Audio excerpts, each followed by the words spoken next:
Welcome to the Highland Wonders podcast, where we share stories and knowledge from experts about the charismatic species and diverse ecosystems of the Okanogan Highlands of north central Washington. My name is Jen Weddle, and I am one of the co-directors of Okanogan Highlands Alliance, a nonprofit conservation organization dedicated to protecting the beautiful Okanogan Highlands. This episode is a little different than the others. Lynda Mapes of the Seattle Times joins us in an interview about her recent book, Orcas, Shared Water, Shared Home. Lynda is an award-winning journalist and author, a skilled reporter with a knack for choosing important environmental issues of our time and weaving stories together with science to show us why we should care about nature. Those of you tried and true Highland Wonders fans might be saying to yourselves, Orcas? What does that have to do with the Okanogan Highlands?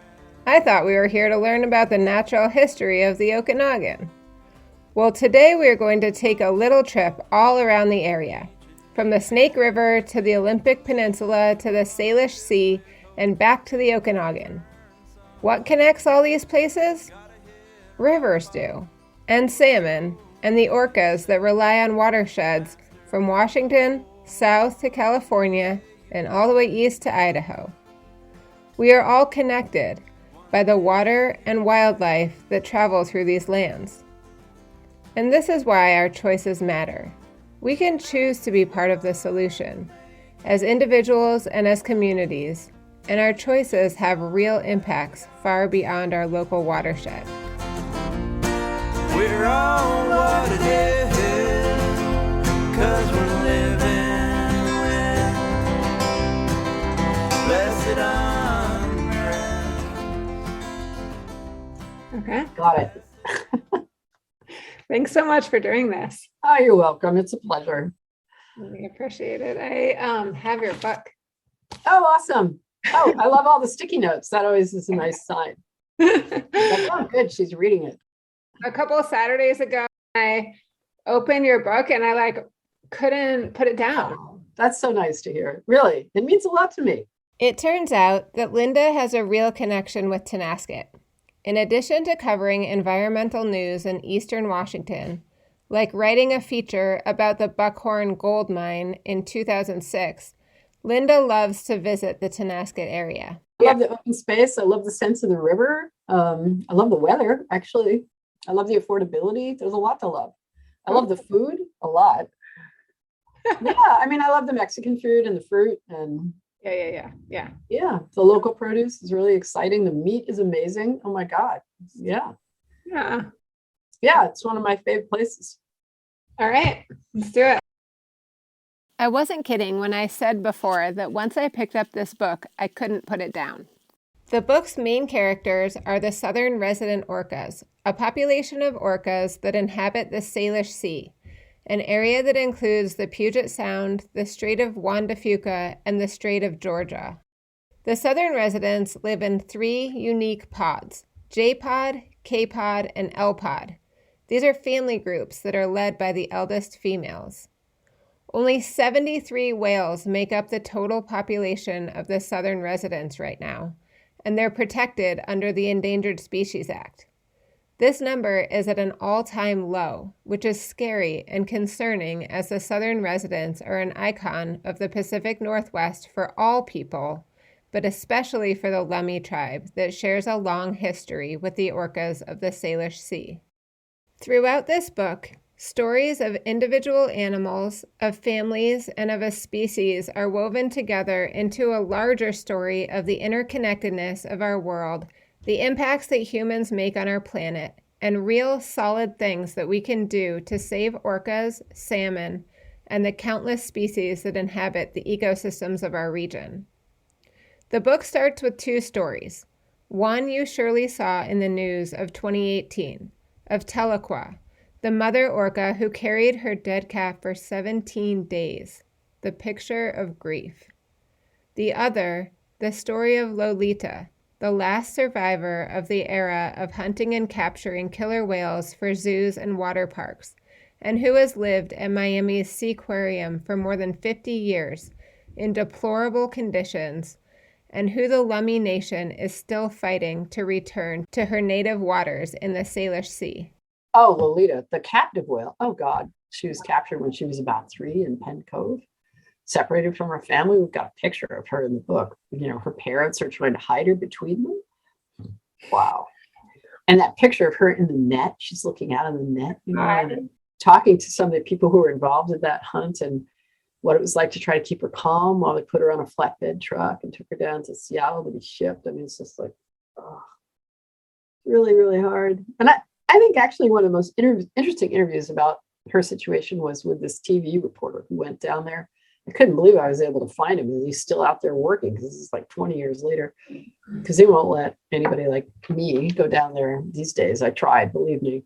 I mean, they'll let you go as a tourist, but they won't let you take pictures that you publish or talk to their people or what have you. Anyway, he did. He went down there, and this is all in the book. He had this genius idea of taking a recording of L-pod calls with him, playing it.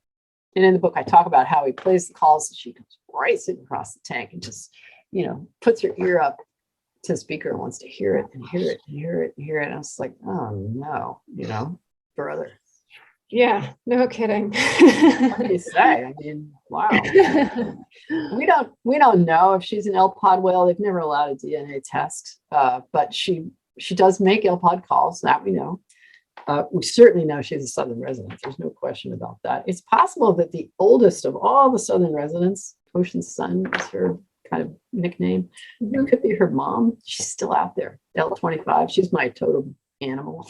She's an incredible whale. She was born in maybe 1928. We don't really know that, but it's ballpark. She's still out there.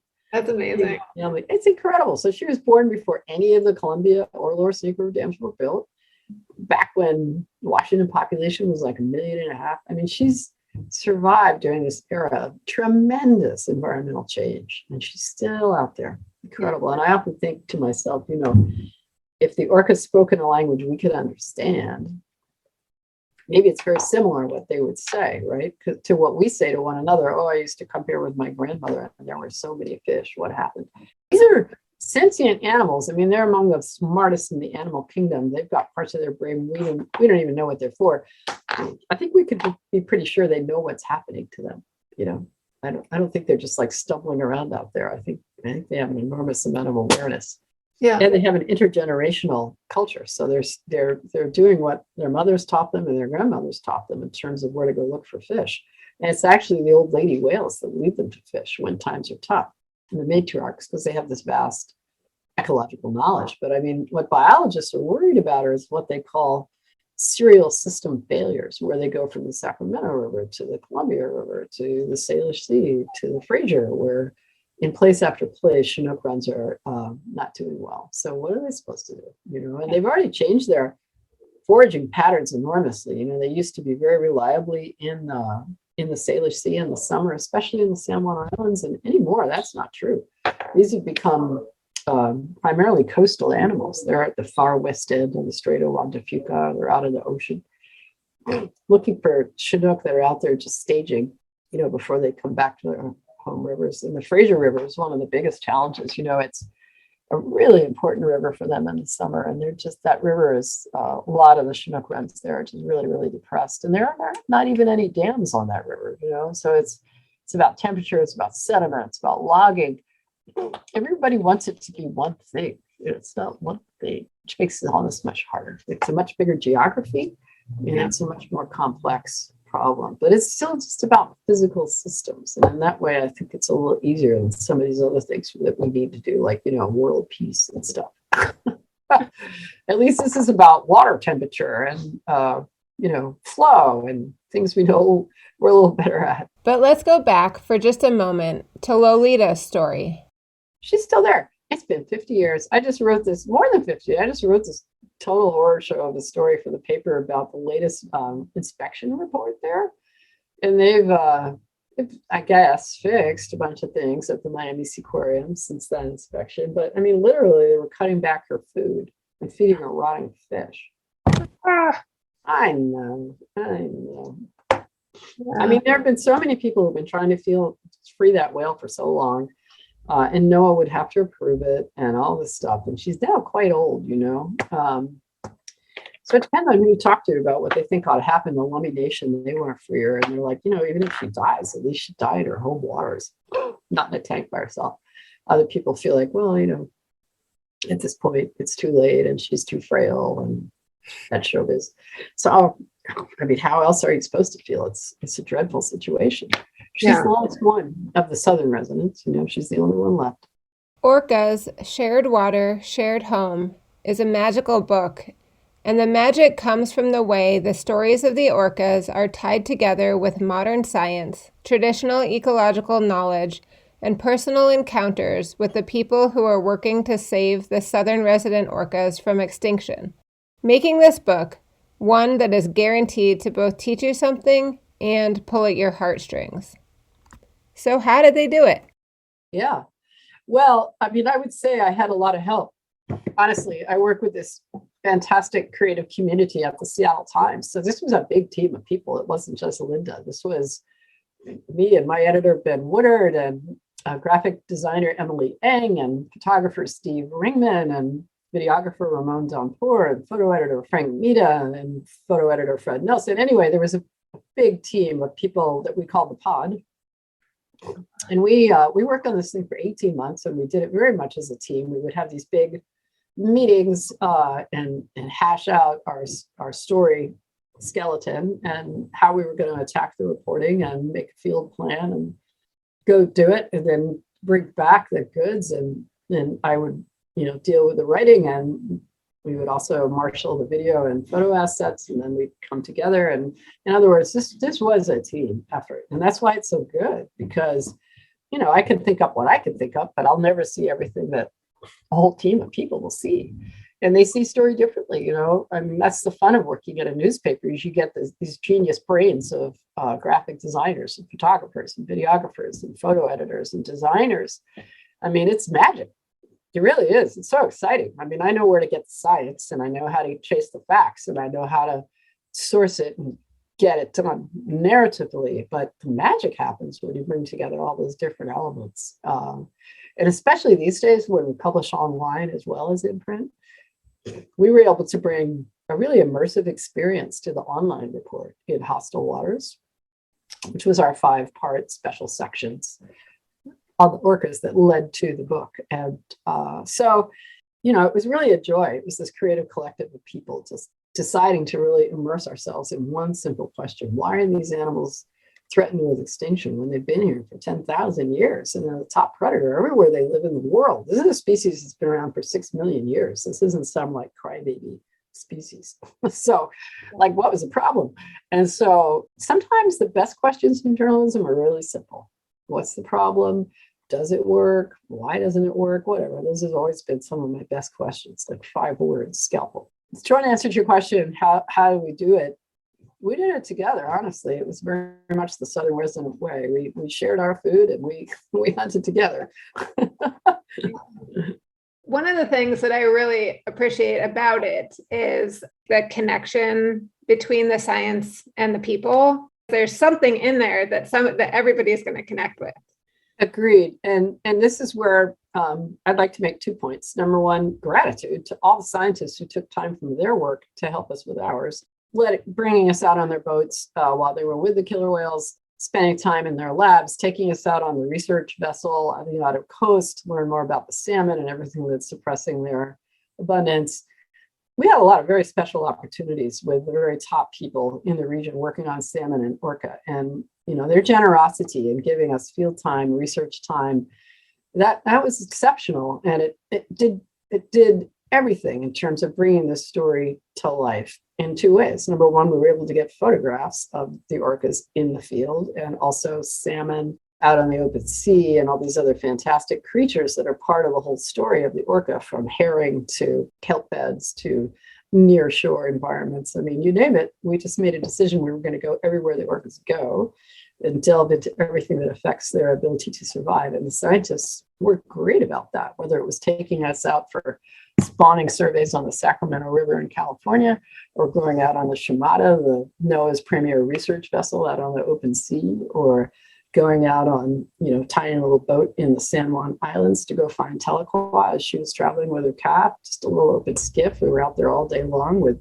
just one other person. It took us all day to get one frame, which turned out to be the iconic photo for the whole story.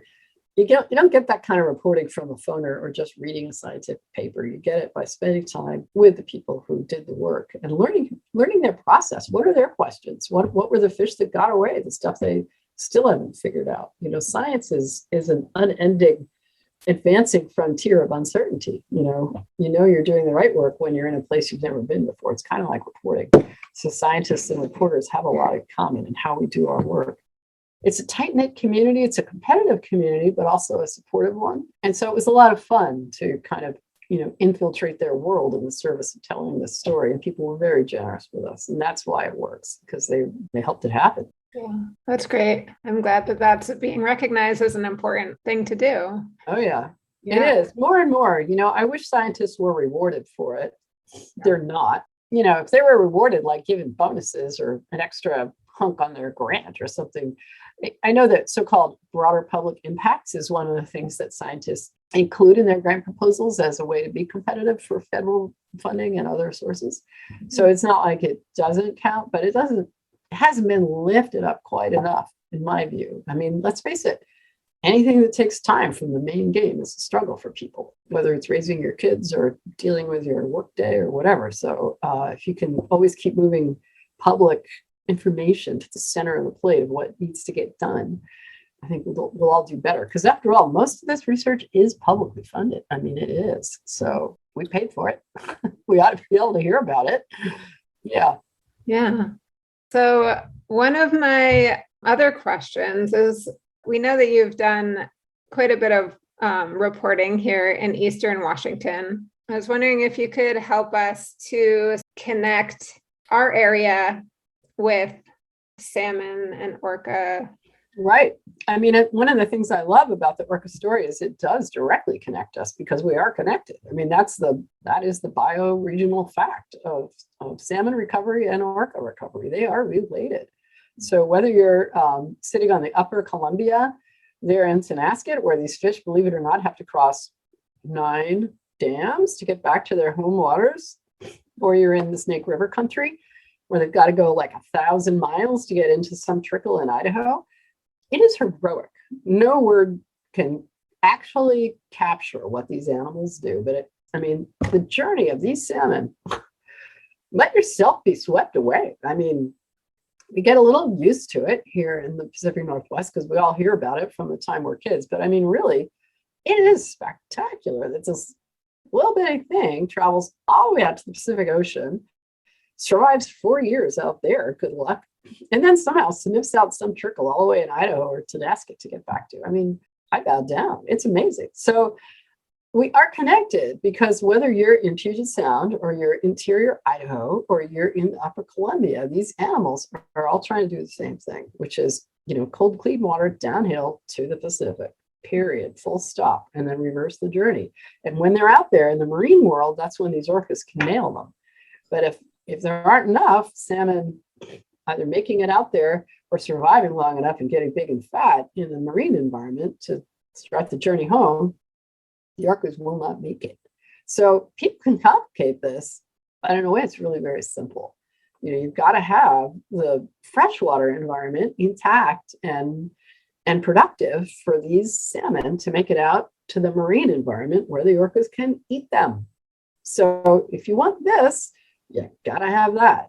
And that's what connects us across the geography, is the entwined destiny of these two animals. They absolutely are a pair. You don't have orca if you don't have salmon. And in that way, we really are seeing this dual extinction crisis of the Chinook salmon that the southern residents preferentially target. They also eat chum, which is the second largest salmon. And in fact, the southern residents will be here soon in central Puget Sound, nailing those chum that are headed down to the Nisqually and elsewhere. They eat coho. They'll eat even a little lingcod and some other marine fish during the wintertime, especially. But in the summer, it's a Chinook fiesta. That's what they want. And it makes sense. This was always the most abundant and biggest salmon in the sea until about 50 years ago. plus which they're available year round, unlike sockeye, unlike pinks. So, and they're big. This matters. You're a big animal. You've got to eat every day. You've got to feed your family. You don't want to go after some dinky little sockeye, and also the sockeye may be harder to catch because they're small and quick. The Chinook are not easy either. They give up a big fight. Let me tell you, these orcas have to dive 1,000 feet and twist and turn and accelerate and stall. And, they've got to catch every single Chinook one at a time in the dark at depth, listening for this tiny little sound of a ping coming back from a swim bladder on a fish. That's not easy, which is why these three threats that the orcas face, the relative lack of Chinook compared to historic levels, pollutants in their food, because these Chinook unfortunately absorb these systemic pollutants in their fat, and noise. If you're an orca and the fish are already scarce, you've really got to catch every single one. If there's a bunch of noise being made by freighters and container ships and us, out there having fun in our 6-pack fishing boat, it's all the harder for them. And what you really see there is a clash of two maritime cultures. You've got us right where we like to be, and we've got them where they need to be. And that's the difference. There are certain runs of salmon at certain times of year in certain places that they know how to catch. It's not just any fish anywhere, any more than it is for any fisherman. You don't just go out there and randomly throw a hook. You go to the good spots where you were taught to go. It's the same for them, and if we're in the same place making a lot of racket, we're just increasing the difficulty for them. I think it was Marla Holt at NOAA, National Oceanic and Atmospheric Administration, their office is here in Seattle, who explained this to me the best. She studies the effect of noise on orcas in their hunting. And she said, Lynda, I'll put it to you this way. Let's say I put you in the grocery store and I take half the food off the shelves. I turn out the lights and then I put a lot of stuff in your way. And now you're supposed to go, find your food, and you've only got a limited amount of time to do it. I thought, I get it. Masking is what they call the effect of noise, covering up the specific frequency of sound that the orcas need to hear to get their food. And if we're masking their way to find limited amounts of fish, that's not good for them. And the three threats are also interrelated in the sense that, just like us, if they don't get enough to eat, they burn their fat. And that's where the toxins are. So, I don't want to make this sound too grim. This is an incredibly capable animal. They both are, salmon and orca. If they have what they need, they can do it. And we do know in the Pacific Northwest how to give them what they need. We're very good at this. Nobody's taking down more dams or bigger dams than us. We're making all kinds of improvements in the near shore environment, taking out armoring and riprap and all kinds of just crap that's still lying out there that nobody needs anymore. A lot of stuff was built, especially in the Puget Sound region, but also where you are, in the early 1900s when people didn't know or didn't care or whatever. It's still sitting out there. Enloe Dam, and that's been sitting there since the 50s without making a kilowatt, and it's still a full passage barrier. Why is that? Well, the Okanogan PUD can't really afford to take it out. And there's a lot of work being done now to assess, well, what would that really entail? Are the sediments polluted with mining waste? What would we do with the sediments, et cetera? So bottom line, we'll someday get a price tag on what it would take to get that done. And then they're going to need help. You got to get money from the legislature and elsewhere to do these really big fixes for salmon so the orca can have more to eat. But the fact is it works, you see. So unlike so many other problems we don't even know how to fix, this we know what to do. It's as simple as cold, clean water running downhill and scratching up the money to come up with these projects to get it done. So it's not hopeless. We know what to do and we know where to do it, and we just need to do more of it. Okay, so now it's time for some success stories. Lynda has mentioned a couple of times that we are capable of solving this orca salmon crisis. The Elwha Dam removal that took place about a decade ago is an example of something that gives her hope. So are the salmon runs on our very own Okanogan River. Let's hear what she has to say. Great example. It worked. It's so funny. Everybody said, not everybody, but a lot of people said, you shouldn't do it. And if you do it, it won't work. Well, here we are 10 years after it started and got 8,000 Chinook coming back to the Elwha. Wow. It's not only the Chinook, it's the eagles, it's the Yukon, it's the total reset of the near shore to a crab fishery again. It's really an entire watershed scale recovery. It's so inspiring. Yeah. Elwha is very unique, right? 3/4 of that watershed is in Olympic National Park. It was never wrecked. It'll never be wrecked. So this was really like the best last chance to start over probably anywhere. And we took it, and look, it's working. Other places will be more complicated, harder than that because of competing uses and so forth. But look, as a laboratory, you can't beat it. And the results are really impressive. Yeah. Not perfect. There's a big question about why we still don't see more big Chinook far upstream. Why aren't we seeing more of them up there? Is it because of the hatchery influence? They just want to go back to the barn? I don't know. The jury's out on that one. Okay. I guess more time might. Yeah, it's only been 10 years. I mean, that's nothing, right? Yeah. That's 2 generations of salmon. So stay tuned. Yeah. And the Okanogan River has a good sockeye run as well as spring run Chinook. Both natural and the hatchery fish. Yeah. I mean, there's a lot to feel good about what's going on with the Okanogan. And I want to point directly to the fish managers on both sides of the border and their nerdy little fish water management tool. That's actually what it's called. I mean, good for them. They just decided to get out and figure out what the hell was the problem. And so they look at the limiting factors for sockeye on both sides of the border. It's like, well, duh, we keep managing the flow out of these reservoirs like it didn't matter. And maybe we could try to manage this more for fish. Yeah. Which they did. And guess what, right? The results of the success of out-migrating fry went through the roof. Send more out, get more back, and this is one of those stories that I love to tell because it's so inspiring to me. It was just, it all started with the tribes, the Upper Columbia tribes. They called up the fish managers and said, hey, we could sue you, but so what? Maybe we could just try to figure it out. And so they did, and it worked. I love to tell that story. To me, it's almost in some ways more inspiring than the LWA because nobody made them do it. It wasn't some act of Congress. They just were like, what can we do to make this work better? And they figured it out. And this gets back to the human ingenuity factor, the goodwill factor, the determination factor, and the resilience of nature. That if the people can kind of get their act together and be creative and make a change at a local level, nature can do the rest. You can count on it. So I'm really glad you brought that up. It's a great example. And there's everything about that to just inspire hope and pride in what people can do if they just decide to scratch their heads about it and get to it. Yeah. I love that story.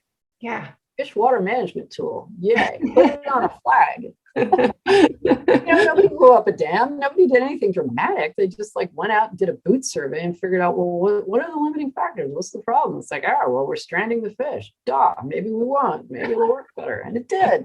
Yeah. Thank you. Yeah. The cross-border partnerships is really neat too. Yeah. And tribal, non-tribal, the whole bit. Yeah. And it worked. It just totally worked. And the people who did this were these sort of lower on the totem pole management people you never hear of and never get any credit. And these are the real professionals who make these dams run every day and can run them for better or for worse, and in this case, they made a real effort to figure out how to run their operations more in concert with the needs of the fish. And it really worked. That's great. Cool. Well, thank you. So we've made some progress in some areas to improve conditions for salmon and downstream for their orca predators. But there is still a lot to be done and a lot of questions still remain. One big current question involves what will happen to the 4 dams on the lower Snake River, which are still in operation, but have contributed and are contributing to the drastic decline in salmon runs in the Snake River and the Columbia River system that extends into Idaho. What to do about these dams and how we might recover the salmon in the Columbia River system is the topic of a federal state process initiated by Senator Patty Murray and Governor Jay Inslee in October 2021 to identify how the benefits of the dams might be replaced if these dams were breached. I think that people need to appreciate something about those 4 lower Snake River dams. Everyone kind of throws them in the same basket as Elwha Dam and Condit Dam, and even now the Klamath, 4 dams on the Klamath that are going to be coming in 2023. There's a big difference here. Here's what it is. All those dams I just listed are privately owned by utilities didn't want to spend the money to fix those dams up, bring them up to modern environmental standards. And they were in a federal energy regulatory process to relicense them, and basically got the word about what it was going to take to get a license. And they're like, actually, no, I think we'll just get rid of them. And similarly, Elbow Dam, we like to talk about the fish, but Crown Zellerback didn't care about that. They just didn't want to pay to deal with their hydro trash with no fish passage falling apart. And so federal government bought those dams, 2 of them, back in 1992, and said, okay, fine, we'll do it. And we'll even replace the power for the mill that those dams used to build. Again, those were privately owned dams. Let's fast forward to the lower Snake River dams. You don't have a federal energy regulatory license process. There forces a relicensing and a cost benefit analysis reckoning on the part of the owner. Huge difference. Number 2, those dams still work. I mean, love them, hate them, say that you don't think what they do is very important, say you think what they do is very important. The fact is, the turbines still turn and the locks still work, and they're not just like, falling down like the Elwha dams were, like the Klamath dams are. So big difference, different owner, federal government, no licensing process forcing the issue, and they still work. And so all of this creates a much harder push on the part of those who want them taken down. And it's very interesting right now to see Patty Murray, senior senator for Washington State, requesting a serious look at, okay, fine, it's time to call the question. We've been talking about this in the Pacific Northwest for more than 20 years. What would it mean to replace the benefits of these dams? How would you do it? What would it cost? And let me know by July. So very interesting. This is taking off from Congressman Mike Simpson, the Republican from Idaho, who started all this last winter with basically the same question, but he was a Republican from Idaho. So the people in Washington who run everything are not going to do that, but it certainly started the conversation that has not stopped. And I think the move by Patty Murray and Governor Jay Inslee to say, we actually really do want to settle this by July is significant, different, new, and we will see what comes of that, honestly. And it's going to be the first time there's been an analysis like that. There have been, of course, many, many studies of lower Snake River dams, but they've always been done by these so-called action agencies or the federal family, the people who own them and run them. This will be different. So let's see. Yeah. Let's see. I mean, it's going to be a very interesting little stretch of time between now and July.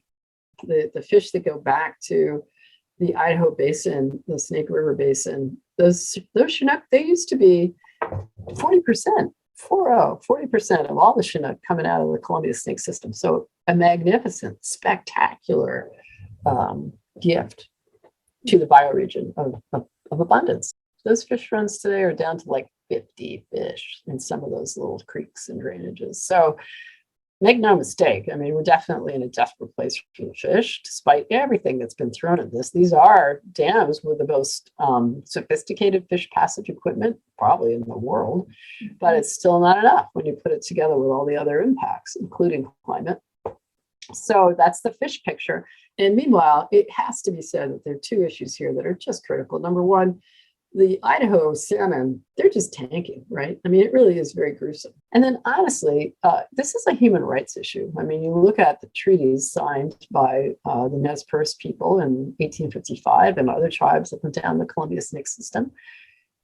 And this was a promise made by 2 sovereigns that the reserved right to fish forever would be honored. And we haven't kept that promise. I mean, there are years right now in Nez Perce country where you can't get more than 1 salmon per person in the tribe because the runs are so depleted. So, the basin was overdeveloped and the situation is out of balance and we're not keeping the treaty promise. And what's also very different in the equation now, which I've never seen before, is the tribes from the interior of the Columbia Basin and the Upper Columbia all the way to the coast have united around calling for dam removal on the lower Snake. And we've seen this through resolutions passed by the National Congress of American Indians, led by Fawn Sharp from Quail. We've also seen it in the Northwest. Affiliated tribes of Northwest Indians passed a similar resolution led by Leonard Forsman at Suquamish. So I've never seen the tribes so united, and that is very significant as well. So we'll see. I mean, Congress seems to have trouble getting much of anything done these days. So I don't know how promising or unpromising any of this is. And if you really want to keep those dams, I don't know how worried you should or shouldn't be. But what I can say is I've never seen this question called in quite this way as it is at this time, or a resolution quite as urgent given the treaty rights issues and the state of the salmon themselves. Maybe changes afoot. Maybe. I mean, let's not forget the energy changes that are, on their own path, regardless of what anybody thinks about a fish. I mean, this is not the same world as the world in which those dams were built. It's just as true for commerce and how commerce moves. Most commerce is moving on trains, on double stack railroad cars to Chicago. It's not getting on a barge and going to Lewiston. It just didn't happen that way. Yeah. That's not changing. Secondly, the situation with energy is fascinating. I mean, you've got people like the former director of the Bonneville Power Administration down in California working overtime to create utility grade batteries so that they can grow their solar industry and, say goodbye to Bonneville.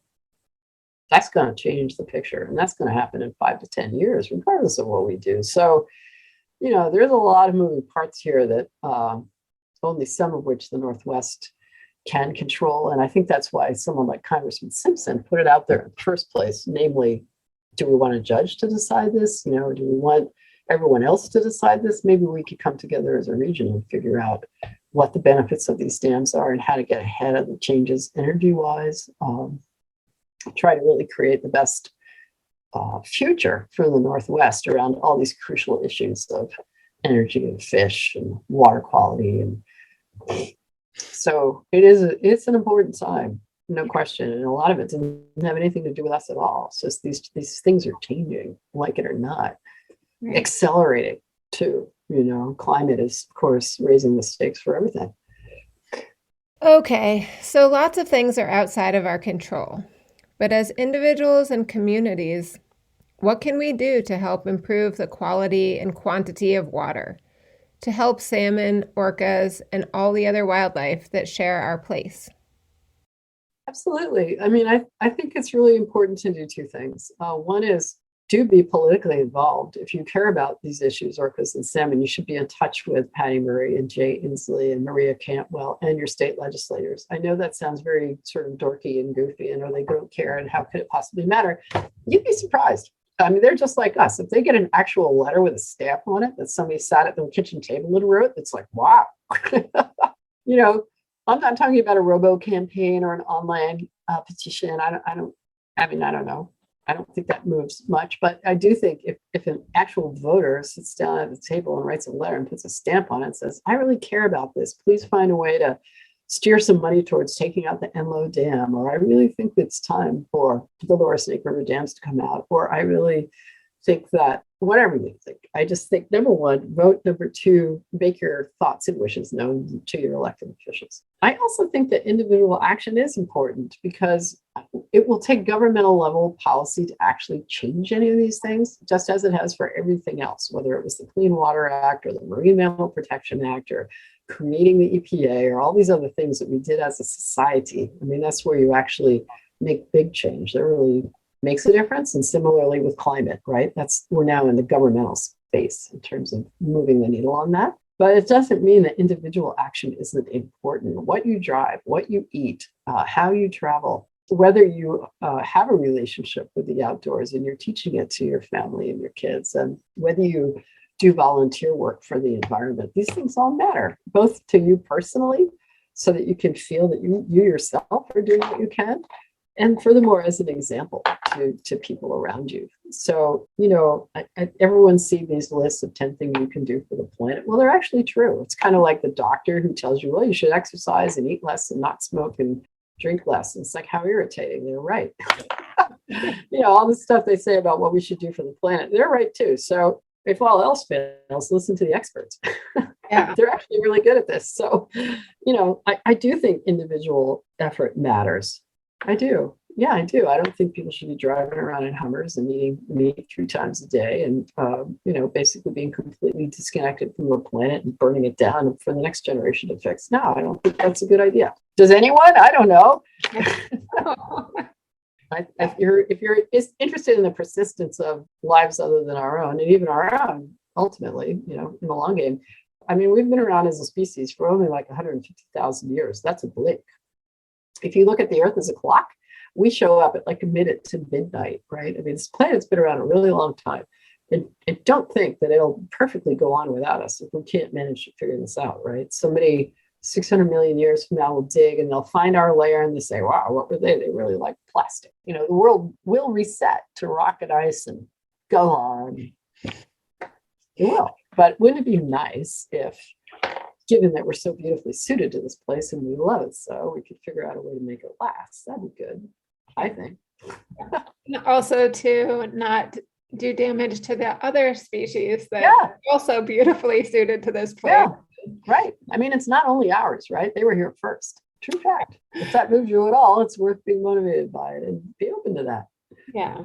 Yeah. And this is not like some weird thing. I mean, this is a tradition in cultures and religions and philosophies all over the world. This is a very ancient idea of being in a kinship relationship with nature and the planet rather than just full-on exploitive. Yeah. At this point, we spent a few minutes talking about the waste and kind of the weirdness of having green lawns in the summer in the desert.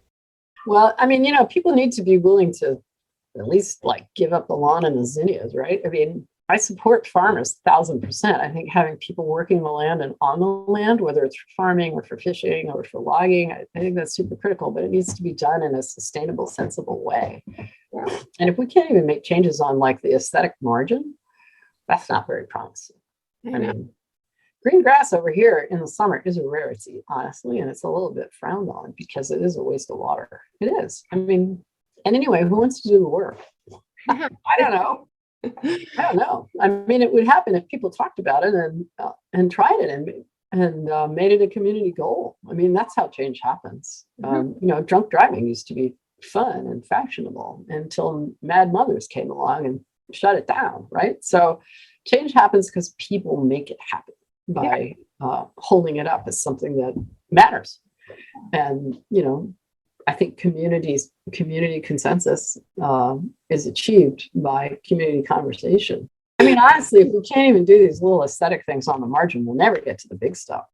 And remember how people made fun of Jimmy Carter when he used to talk about lowering the thermostat a little bit, right? He was way ahead of his time. People were like, what's with the sweater? We hope that you are inspired to help, to be part of the solution to climate change, and to restoring and protecting the natural world. If you want to make change to improve water quality and quantity or to improve habitat and help the natural world, but you're not sure how, reach out to us at info@okanoganhighlands.org or check out the episode notes where you can find links to resources where you can learn more about the topics discussed here and how to reach our legislators and support services that can help you on your way. I do want people to feel hopeful about this. Nature is very resilient, and these are two very, very powerful, capable species. And we're nuts about ourselves. So if we kind of all work on this together, I'm just confident that changes like were made in the Okanogan River, were made in the Elwha River, are being made in rivers and in small environments too. These little shoreline fixes, they add up. If we keep doing these things, it will add up to more fish and more orcas. So yeah. Thanks for your questions and for your interest. Thank you so much. I really appreciate the time, and I really appreciate your book. I love it. Thank you. Yeah, no, I'm proud of it, and people at the Seattle Times should be proud of it. I do want to mention to people in Tonasket and beyond that there is a Marine Science Center exhibit, a traveling exhibit, going to all the Marine Science Centers in Western Washington at this time. And the Seattle Aquarium is about to open an exhibit based on the book, and it'll be permanent. So if you come to the Seattle Aquarium, there'll be a beautiful exhibit about the orcas and salmon based on the book. And the book will also be for sale in the bookstore. And I know they're signed because I just went in there and signed them. So if you're planning a holiday trip with your family over here, the aquarium would be a great stop, a place to learn more about salmons and orca, as well as these fantastic community-based science centers. There's one at the Faro Marine Science Center in Port Angeles. There's another one in Des Moines. There There's one in Port Townsend. So if you've got family in those places, you're headed there instead of the Seattle area, check it out. There's more to see and learn. That's very cool. Orcas are such an iconic species for the Pacific Northwest. And it's so neat that they have the connection all the way inland across the whole state. They do, all the way to Idaho, all the way to the foot of the Rockies. It's pretty incredible. And I think it's something to really celebrate and come together around. I mean, as much as the Seahawks, as much as the Kraken. I mean, if you go to California, those people have totally forgotten they're even a salmon state. It's the saddest darn thing. Here in Washington, we're still all salmon people. And this isn't only an Indian thing, it's an everybody thing. And we're Orca people. So it's something to be proud of and something to build on for the future.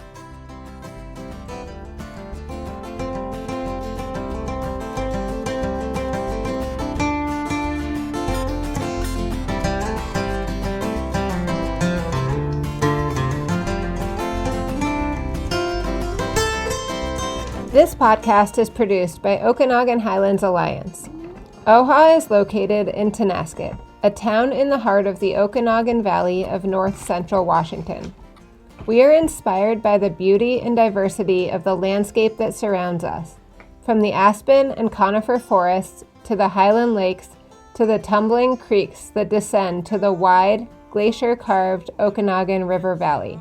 We engage in environmental advocacy, habitat restoration, and educational activities in our efforts to protect local ecosystems for future generations. To learn more about OHA or to become a member, please visit our website, okanoganhighlands.org. Thanks to Lynda Mapes for her work with many others to create the beautiful book, Orcas, Shared Waters, Shared Home, and for taking the time to talk to us. Thanks also to Humanities Washington for supporting Season 2 of the Highland Wonders podcast. Our theme song was written and performed by Tyler Graves and Andy Kingham. 'Cause we're living with blessed unrest, blessed unrest, blessed unrest. Blessed